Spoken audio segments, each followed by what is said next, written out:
Hello student, welcome to college study Delhi university. So आज की video आपके लिए बहुत ज़्यादा ज़रूरी होने वाली है क्योंकि आज की वीडियो में मैं आपको बताने वाली हूँ कि किस तरीके से आप बिजनेस एनालिटिक्स का जो प्रैक्टिकल है, जो कि आपका आर में होने वाला है, उसे किस तरीके से आप कर सकते हैं। देखिए, अगर आप रेगुलर स्टूडेंट है तो आपके लिए तो ये बहुत ही ज़रूरी है क्योंकि 40 मार्क्स का आपका प्रैक्टिकल है जो आपको परफॉर्म करना होगा। और अगर आप सोल के भी स्टूडेंट है ना, तो भी आपके लिए ज़रूरी है क्योंकि एंड टर्म एग्जाम में आपको थ्योरी में चीजें पूछी जा सकती हैं आर के रिगार्डिंग, और अगर आपको बिल्कुल भी आइडिया नहीं होगा तो आपको दिक्कत आएगी। इसके अलावा आपका जो इंटरनल असेसमेंट एग्जाम होता है उसमें भी आपको पूरी आर की कमांड पूछी जाती है।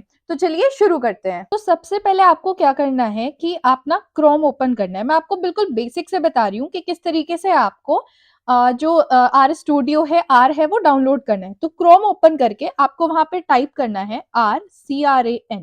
ठीक है, आप एंटर करोगे, आपके पास जो पहली ही लिंक आएगा आपको उसे ओपन करना है और पहले ही लिंक पे यहाँ पे आप देख सकते हो download R for Linux for macOS and the Windows. अब हम विंडोज चला रहे हैं तो अभी हम विंडोज के लिए इसको डाउनलोड कर लेते हैं।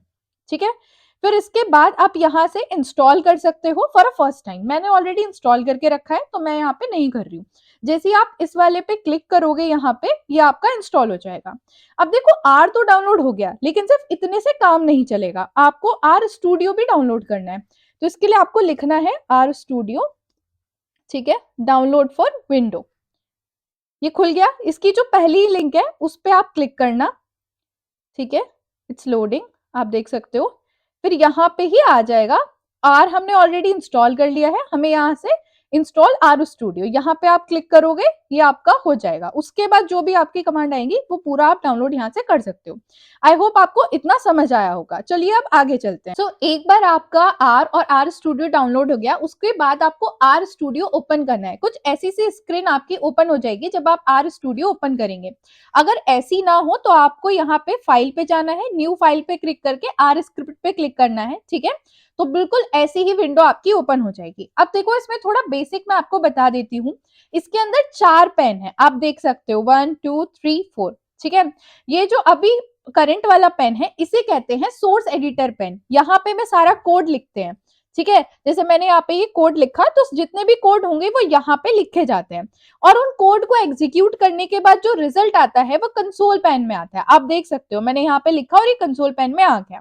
देन आता है इन्वायरमेंट पेन। इन्वायरमेंट पेन में क्या होता है कि करंट सेशन के अंदर आपने जितने भी वेरिएबल इंट्रोड्यूस करे हैं वो सारे वेरिएबल आपको यहाँ पे दिख जाएंगे। जैसे मैंने लिखा x इज इक्वल टू 1, तो वो आपको यहाँ दिख रहा है। अब ये वेरिएबल क्या होता है, और अगर आपको चीजें पढ़नी है तो इससे पहली वाली वीडियो आप देखो, उसमें मैंने इंट्रोडक्शन टू आर कराया है और बेसिक सारी चीजें समझाई है। ठीक है, यहाँ मैं प्रैक्टिकल करा रही हूँ and I wish and I hopping कि आपने वो वीडियो देख रखी है।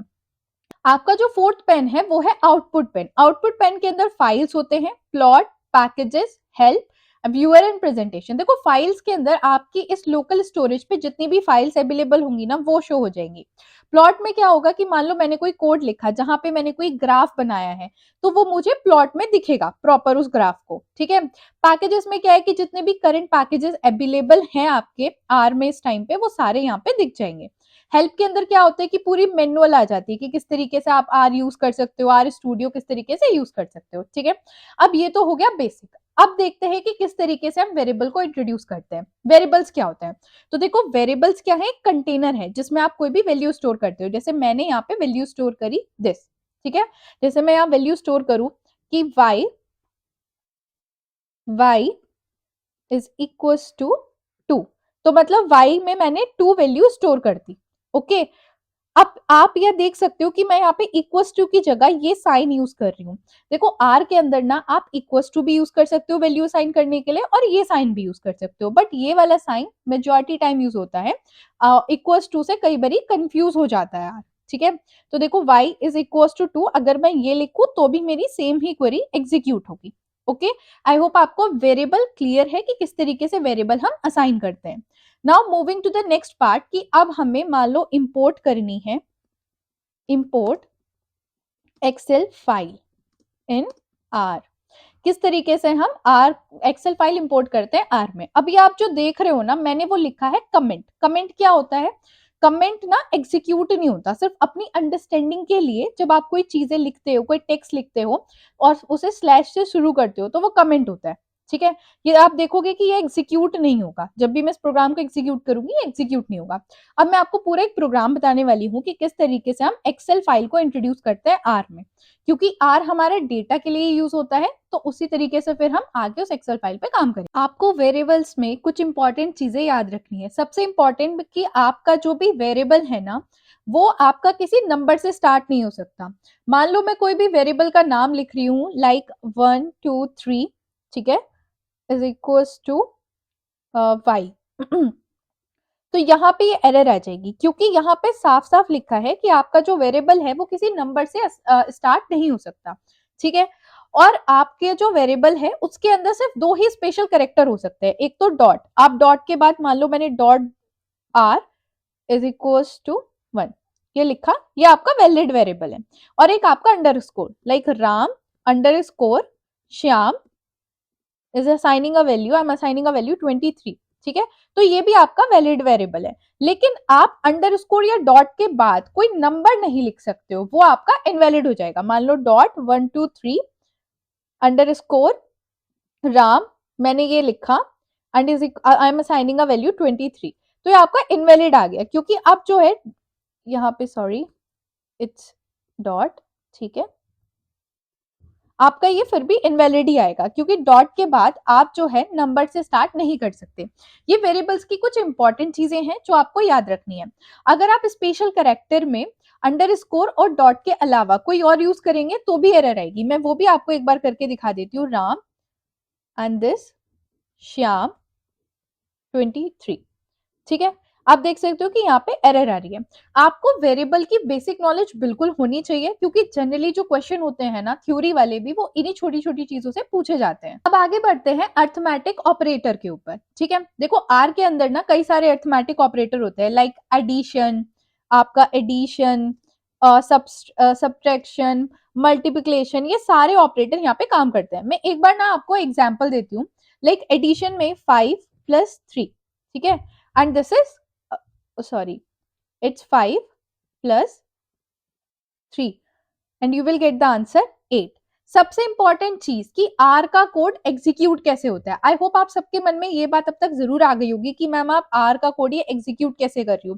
5 + 3 के बाद आपने क्या प्रेस किया जो हमें आंसर 8 मिला, तो आपको कंट्रोल + एंटर प्रेस करना है एक साथ, तब आपका कोड जो है वो एग्जीक्यूट होगा।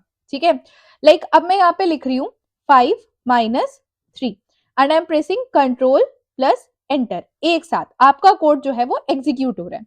इसी तरीके से हमारा 5 × 3 एंड कंट्रोल + एंटर इट्स 15। इस तरीके से ये सारे हमारे अर्थमेटिक ऑपरेटर होते हैं जो इसमें काम करते हैं। ठीक है, इसमें डिवीजन भी आता है, एक्सपोनेंशियल भी आता है, रिमाइंडर और इंटीजर डिवीजन भी आता है। बस बेसिकली यही सारे ऑपरेटर इसमें हैं। इतना बेसिक हो गया। अब आगे चलते हैं वेक्टर पे। देखो वेक्टर क्या होता है। वेक्टर ना एक बेसिक डेटा स्ट्रक्चर है आर का, सबसे बेसिक स्ट्रक्चर। ठीक है, वेक्टर क्या करता है कि सिमिलर टाइप की वैल्यू होल्ड करके रखता है। अभी मैं जो वैल्यू असाइन कर रही थी लाइक एक्स को मैंने वैल्यू असाइन कर दी 5 3, ठीक है, यहाँ पे तो ये सॉरी एक्स को मैंने वैल्यू असाइन कर दी 3, ठीक है, तो यहाँ पे सिर्फ एक ही वैल्यू यहाँ पे असाइन हो रही है। ओके, अगर हम एक से ज्यादा वैल्यू एक साथ एक एक्स को असाइन करना चाहते हैं तो उस टाइम पे हम वेक्टर का यूज करते हैं। और वेक्टर ना एक ही टाइप का जो डेटा स्ट्रक्चर है वो अपने अंदर रखता है, और एक ये वन डायमेंशनल होता है। या तो ये सारी न्यूमेरिक वैल्यू होल्ड करेगा, या सारे कैरेक्टर, या लॉजिकल, कुछ भी ये होल्ड कर सकता है। अब मैं आपको दिखाती हूँ कि किस तरीके से हम वेक्टर क्रिएट करते हैं। Late suppose I am creating a numeric vector. ठीक है, तो न्यूमेरिक वेक्टर क्रिएट करने के लिए मुझे क्या करना होगा, स्मॉल c लिखना होगा, then start with the bracket, और जितनी भी वैल्यू मेरी है मैं इसमें डाल सकती हूँ लाइक 1 2 3 4 एंड 5। एक बार ये हो गया, bracket close and press the control and enter, एक साथ हमारी ये जो वेक्टर है वो क्रिएट हो गया। अब मैं इस वेक्टर को ना प्रिंट भी करा सकती हूँ, प्रिंट न्यूमेरिक वेक्टर, ठीक है, एंड एंटर। आप देख सकते हो कि हमारी जो कंसोल वाला टैब है उसमें पूरा कोड हमारा लिख के आ गया, सारी वैल्यू 1 2 3 4 5। एक चीज का ध्यान रखना कि जो आर है वो केस सेंसिटिव है। What do you mean by the case sensitive? Like अगर मैं यहाँ पे प्रिंट न्यूमरिक वेक्टर की जगह, अब बात तो सेम ही है, अगर मैं कैपिटल एन की जगह स्मॉल एन लिख देती तो देखो क्या आंसर आता, यहाँ पे एरर आ जाती कि कोई भी ऑब्जेक्ट वो फाउंड नहीं कर रहा। केस सेंसिटिव का मतलब होता है कि वो अपर केस वैल्यू को अलग से रिकॉग्नाइज करता है और लोअर केस वैल्यू को अलग से रिकॉग्नाइज करता है। एक मैंने बस एन चेंज किया है और यहाँ पे हमारा एरर आ गया, तो आपको ये चीज ध्यान रखनी है, ठीक है।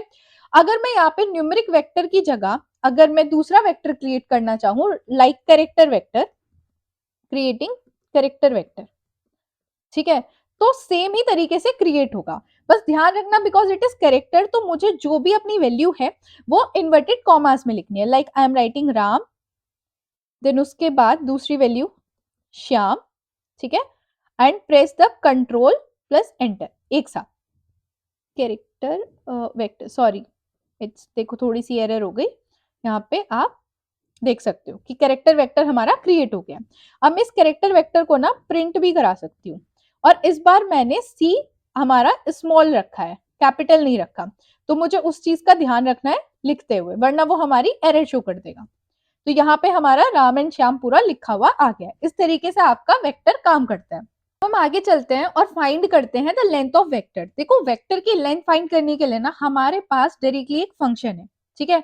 फंक्शन क्या होता है? ग्रुप ऑफ कोड जो ऑलरेडी लिखा होता है, हमें बस डायरेक्टली उसका एक छोटा सा नाम लिखना होता है और वो कोड खुद से पूरा का पूरा एग्जीक्यूट हो जाता है। तो so it is pre defined, पूरा का पूरा कोड, ठीक है, प्री डिफाइंड।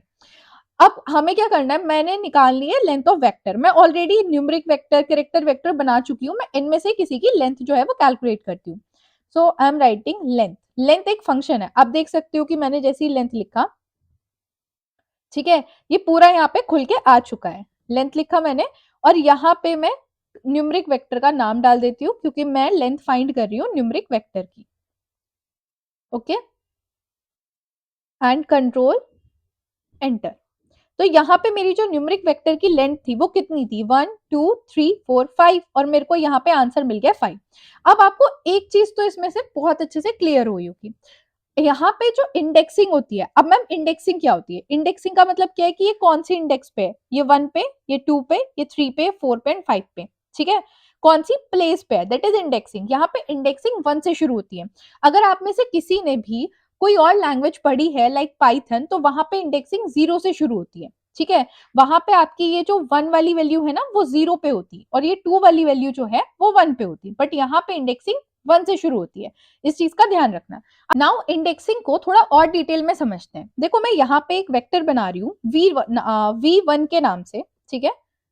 वेक्टर क्रिएट करना तो आई होप आप सबको अब आ ही गया होगा, 23 34 45 एंड 56, ठीक है।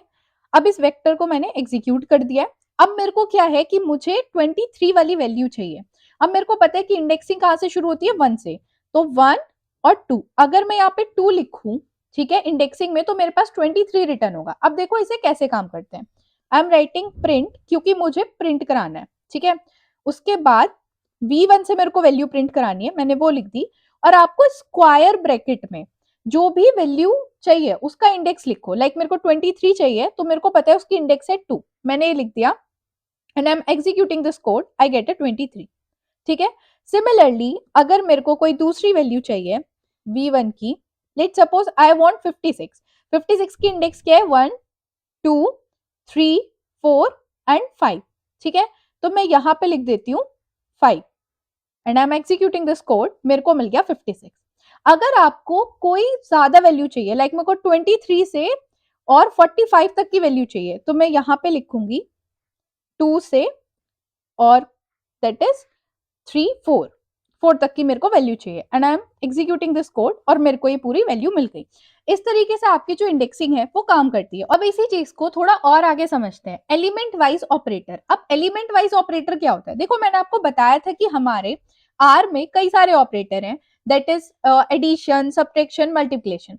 अब मैंने आपको एक वेक्टर बनाना तो सिखा दिया। अब मान लो मुझे इस पूरे वेक्टर की वैल्यू जो है उन सबको 2 से मल्टीप्लाई करना है, तो क्या करूंगी मैं? तो हमारा कोड कैसा होगा? देखो मेरे को 2 से मल्टीप्लाई करना है, तो मैं डायरेक्टली लिख सकती हूँ प्रिंट, ठीक है, V1 मल्टीप्लाई बाय 2 और मैं इस कोड को कर दूंगी एग्जीक्यूट।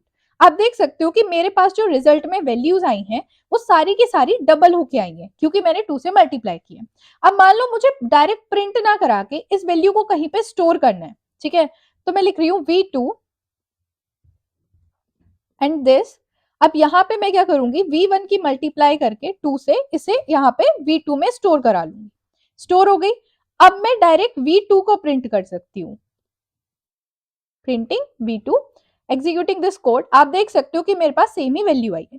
इस तरीके से आप एलिमेंट, मतलब जब आप किसी भी पूरे वेक्टर की मल्टीप्लाई किसी भी ऑपरेटर से करते हो तो उस वेक्टर के अंदर जितनी भी वैल्यूज होती हैं उन सब पे वो ऑपरेटर जो है वो काम करता है। आई होप आपको ये चीज समझ आई हो। Now moving ahead to the वेक्टराइज्ड function. देखो आर के अंदर ना बहुत सारे फंक्शंस हैं जो वेक्टर पे काम करते हैं और आप डायरेक्टली उनसे वैल्यू फाइंड कर सकते हैं। Like introducing to the first function that is sum function. ठीक है, सम फंक्शन के बारे में पहले मैं आपको बताती हूँ। देखो सम फंक्शन कैसे काम करता है। मान लो मेरे को ये पूरा जो वेक्टर मैंने लिखा है V3, इस सारी वैल्यूज का, जितनी भी वैल्यूज इसमें हैं उनका सम चाहिए। तो मैं या तो कर सकती हूँ कि मैं एक एक वैल्यू को ऐड करूं या फिर डायरेक्टली मैं सम फंक्शन लगा सकती हूँ। सम फंक्शन कैसे काम कर सकता है, सम V3, ठीक है, यहाँ पे मैंने एंटर कर दिया तो मेरे को सारी वैल्यू का सम करके आ गया।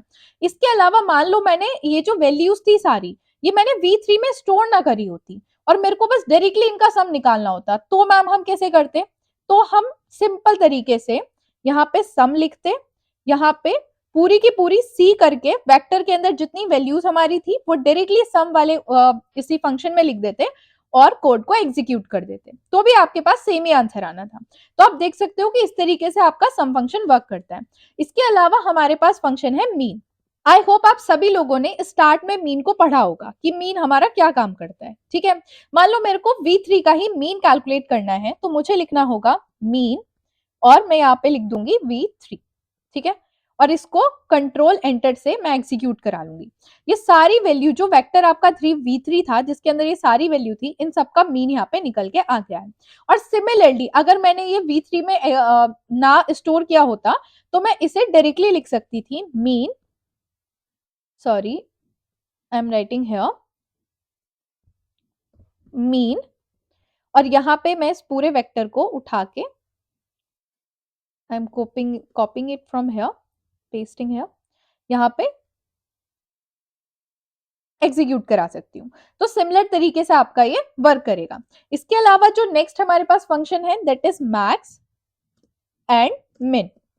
मैक्स और मिन का क्या काम होता है, इस वेक्टर के अंदर से जो मैक्सिमम वैल्यू फाइंड करने में हेल्प करता है दैट इज मैक्स और जो मिनिमम वैल्यू फाइंड करने में हेल्प करता है दैट इज मिन।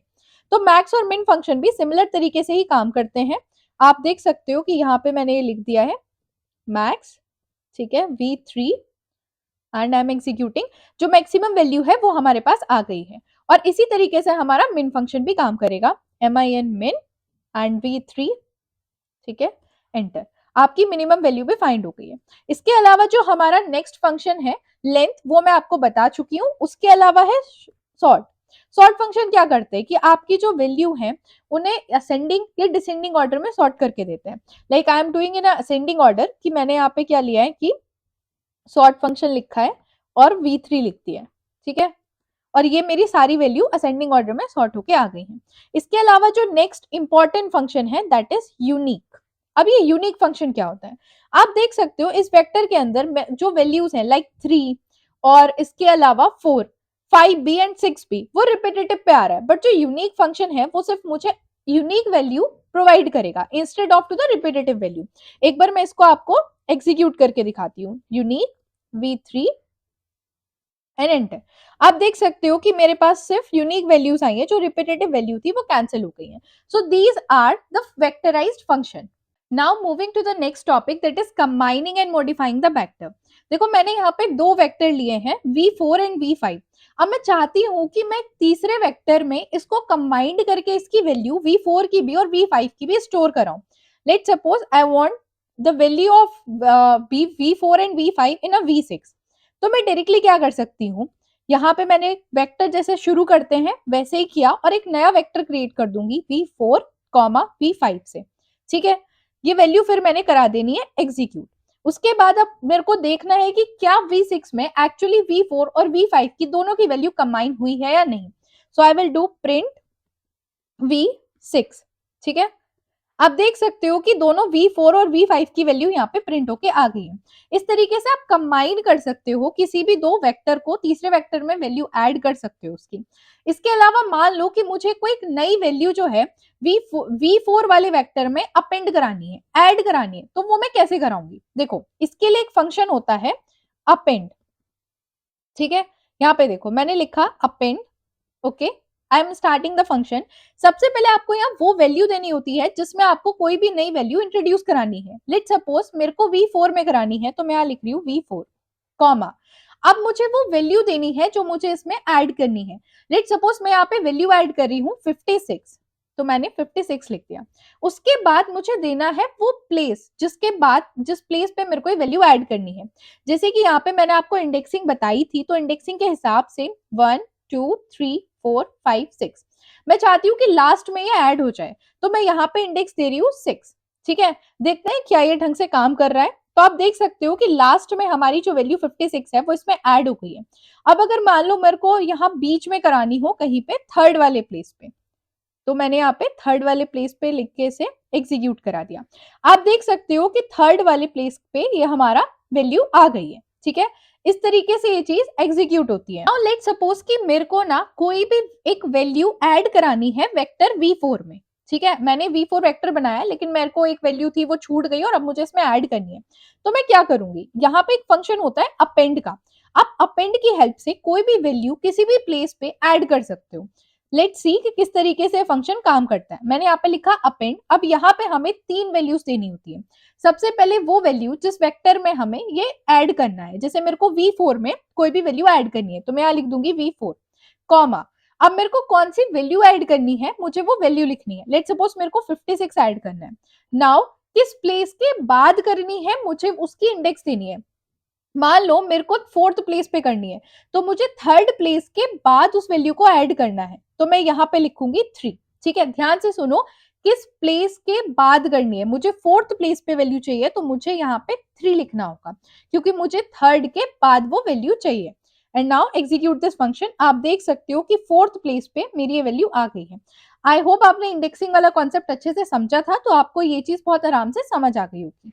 After the vector, now moving to the next topic, that is matrices. अब मैट्रिसेस क्या है, गाइस आपने मैथ्स में तो मैट्रिसेस पढ़ी होंगी, बट आर में भी मैट्रिसेस ना सेम ही तरीके के हैं। So is a type of data structure जो 2 डायमेंशन है। अभी तक हमने जो वेक्टर पढ़ा था वो 1 डायमेंशन है, बट मैट्रिस हमारा 2 डायमेंशन स्ट्रक्चर है। ठीक है, इसके अंदर 2 डायमेंशन होती है। पहली हमारी रो होती है एंड नेक्स्ट हमारा कॉलम होता है। ठीक है, तो आप इसे कह सकते हो कि दिस इज एक्सटेंडेड वेक्टर। अब मैट्रिसेस क्रिएट कैसे करते हैं, तो मैं आपको इसके 3 मेथड बताऊंगी। स्टार्ट करते हैं मेथड 1 से। So the method 1 of creating a matrix is with the help of matrix function. हमारा जो मैट्रिक्स फंक्शन है, हम उसी की हेल्प से मैट्रिसेस क्रिएट करेंगे। सो मैं यहाँ पे लिखती हूँ MAT MET। ठीक है, लेट स्टार्ट दिस। यहाँ पे हमारा मैट्रिक्स फंक्शन है, उसको ही मैंने लिखना है मैट्रिक्स। आप देख सकते हो कि यहाँ पे आ गया है। अब यहाँ पे आपको क्या लिखना है, सबसे पहले आपको वो वैल्यू लिखनी है जो जिसकी हेल्प से आपको मैट्रिक्स क्रिएट करनी है। लाइक मेरे को क्रिएट करनी है 1 से 6 तक। ठीक है, 1 से 6 तक। नाउ मेरे को नंबर ऑफ रो और नंबर ऑफ कॉलम भी यहाँ पे लिखने पड़ेंगे। एन रो की हेल्प से मैं डिफाइन करूंगी नंबर ऑफ रो कितनी रो होनी चाहिए, 2। एंड एन कॉलम की हेल्प से, सॉरी हाँ, एन कॉलम की हेल्प से मैं डिफाइन करूंगी number of column. Number of column मैं कर रही हूँ कि एक ही कॉलम नहीं, 3 कॉलम कर लेते हैं। ठीक है, नाउ एंटर। यहाँ पे मेरी मैट्रिसेस क्रिएट हो गई है। अब देख लेते हैं कि किस तरीके से वो मैट्रिक्स क्रिएट हुई है, इसे प्रिंट करा के। ओके, तो आप देख सकते हो कि यहाँ पे मेरी प्रॉपर मैट्रिक्स क्रिएट हो गई है। गाइस ध्यान रखना कि आप जो वैल्यू ले रहे हो वो उसी हिसाब से लो कि आपके रो और कॉलम से वो बिल्कुल अलाइन करे। लाइक अगर मैं यहाँ पे वैल्यू लिख दूं 7, ठीक है, और मैं यहाँ पे लिखूं, तो आप देख सकते हो वार्निंग मैसेज आ गया है, क्योंकि data length 7 is not a सब मल्टीपल और मल्टीपल ऑफ नंबर ऑफ रो। तो वो आपके मैट्रिक्स के फॉर्म में नहीं हो पाएगी। तो ये चीज आपको ध्यान रखनी है कि कहीं आप प्रैक्टिकल में ऐसे करते रहो कि यार रो तो मैंने 8 ले ली और नंबर ऑफ रो और नंबर ऑफ कॉलम आप ऐसे ना लो कि आपकी प्रॉपर मैट्रिक्स बन सके। सो आई होप आपने मैथ्स में मैट्रिक्स पढ़ी है, तो आपको ये पूरी कैलकुलेशन आती है कि किस तरीके से मैट्रिक्स के नंबर ऑफ कॉलम और नंबर ऑफ रो आपको लेनी है। ये तो हो गया आपका पहला तरीका मैट्रिक्स क्रिएट करने का। Now moving to the next method. हमारा जो दूसरा मेथड है, we are creating a matrix with the help of R bind function. पहले आर बाइंड फंक्शन के बारे में थोड़ा सा जान लो। देखो आर बाइंड फंक्शन जो है ना, उसका फुल फॉर्म है रो बाइंड, मतलब वो दो रो को बाइंड करता है। ठीक है, तो हम क्या करते हैं, दो रो दे देते हैं, 2 3 4 5 जितनी भी रो देनी है वो दे देते हैं और आर बाइंड फंक्शन लगा देते हैं, फिर वो हमारा कंबाइंड करके मैट्रिक्स के फॉर्म में आ जाता है। तो एक बार इसको देख लेते हैं। तो हम लगाएंगे यहाँ पे आर बाइंड फंक्शन। ठीक है, और यहाँ पे हम दो वेक्टर इसके अंदर दे देंगे, दैट इज 1 2 3 4। ठीक है, ये हो जाएगा एक हमारा vector. And now moving to the second one, 2 5 7 8, 1 2 3 4 1 2 3 4। हाँ ठीक है, ये प्रॉपर हमारी, हमने इसको एग्जीक्यूट करा दिया। अब देख लेते हैं कि किस तरीके से हमारा प्रिंट होके आया है। तो आप देख सकते हो आपकी ये पूरी मैट्रिक्स बन गई है। गाइस ध्यान रखना कि अगर आपकी पहली वाली रो में 4 आपने वैल्यूज डाली है, लाइक मैंने यहाँ पे 1 2 3 4 डाला है, तो आपकी दूसरी वाली में भी 4 ही होनी चाहिए। जैसे मैंने 2 4 5 6 डाला है, अगर आप थोड़ा भी डिफरेंस करोगे, मान लो मैं पहले वाले में 5 डाल देती हूँ। ठीक है, अब देखते हैं कि क्या आता है। तो देखो वार्निंग मैसेज यहाँ पे आ चुका है कि ये मल्टीपल नहीं है ऑफ अ वेक्टर लेंथ, तो ये प्रॉब्लम क्रिएट करेगा। आपको ये इन छोटी छोटी बातों का ना ध्यान रखना है। Now moving to the third method of creating a matrix. देखो अब हमारा जो तीसरा मेथड है, इसमें हम सी बाइंड फंक्शन से अपनी मैट्रिसेस क्रिएट करेंगे।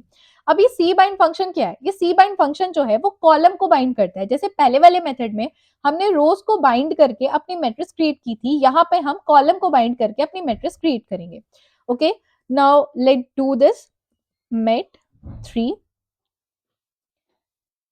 c bind। ठीक है, यहाँ पे मैं अपने दो वेक्टर लिख दूंगी, 1 2 3 4 5, 5 वैल्यू मैंने ली है, तो अगले वाले में भी मेरे को 5 ही लेनी है। ठीक है, 6 7 8 9 and 10। Okay, let execute it. और अब देख लेते हैं कि इसमें क्या वैल्यू हमारी आई है। तो आप देख सकते हो कि ये दो कॉलम हमारे बने हैं और ये ऐड होके हमारी मैट्रिक्स बन गई है। ये तीन मेथड से आप मैट्रिक्स क्रिएट कर सकते हो। बेसिकली जो एग्जाम में ज्यादातर यूज करा जाता है और बच्चे यूज करते हैं, that is the method number 1।